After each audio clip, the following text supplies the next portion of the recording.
নাকি একটু সচেতন হলেই করা যায়। সবাই পারমিন কেমন আছে? ইচ্ছা করলেই পারা যায়।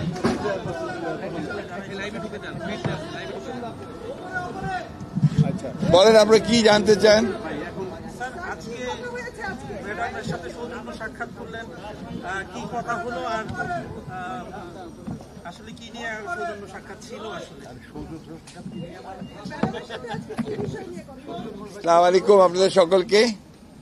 আল্লাহর কাছে অশেষ শুকরিয়া আদায় করছি যে আল্লাহর তার অশেষ রহমতে আমাদের দেশের গণতন্ত্রের আপসীর নেত্রী, জনগণের সবচাইতে আদরের নেত্রী, যিনি স্বাধীনতা, সার্বভৌমত্ব, গণতন্ত্রের প্রশ্নে আপসীন, তিনি তার চিকিৎসার জন্য আগামী 7 তারিখে তিনি সম্ভবত রাতে তিনি লন্ডনের উদ্দেশ্যে যাত্রা করবেন তার চিকিৎসার জন্য। সেই কারণে আমরা জাতীয় স্থায়ী কমিটির সকল সদস্য আমরা আজকে এসেছিলাম তাকে বিদায় শুভেচ্ছা জানাতে, এবং সেই সঙ্গে আমরা তার সঙ্গে আলাপ করেছি এবং কথা বলেছি, এবং পরম করুণাময় আল্লাহ তাআলার কাছে এই দোয়া চেয়েছি আমরা যে আল্লাহ তাআলা তাকে যেন সম্পূর্ণ সুস্থ করে আবার আমাদের মাঝে, দেশের মানুষের মাঝে ফিরে নিয়ে আসেন, এবং আমাদের যে গণতন্ত্রের জন্য যে আমাদের সংগ্রাম চলছে সেই সংগ্রামে তিনি নেতৃত্ব দেন এবং সেই সংগ্রামকে সফল করেন। বাংলাদেশের মানুষেরও সেই প্রত্যাশাই। আমরা আল্লাহ তাআলার কাছে এই দোয়া করছি যে তার এই যাত্রা যেন সফল হয়, তিনি সুচিকিৎসা করে আবার আমাদের মাঝে ফিরে আসতে পারেন।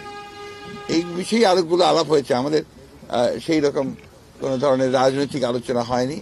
আমরা সবাই তিনি যেন সুস্থভাবে যেতে পারেন এবং ফিরে আসতে পারেন সেই কামনা করেছি। ধন্যবাদ আপনাদের।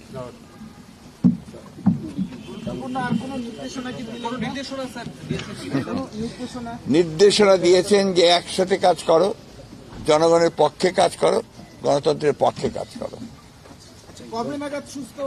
এটাকে আমি বলতে পারি? কি বলবো বলেন? চিকিৎসকরা বলবে। আমরা আশা করি যে খুব শীঘ্রই তিনি চিকিৎসা শেষে ফিরে আসবেন। ভাই বলো না কোন দিক দিয়ে যাবো? ওই দিক দিয়ে গেলে বলে এদিক দিয়ে যান, আর তুই বলতে ওই দিক দিয়ে বলতেছে তো।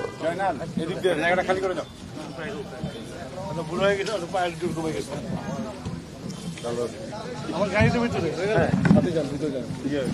আমরা বাইক রয়েছে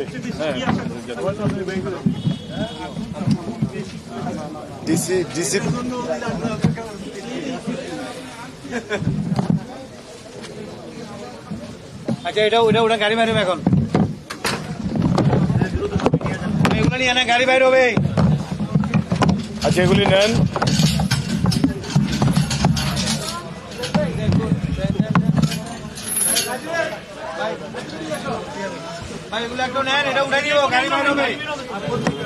একটু নেন এগো তাড়াতাড়ি।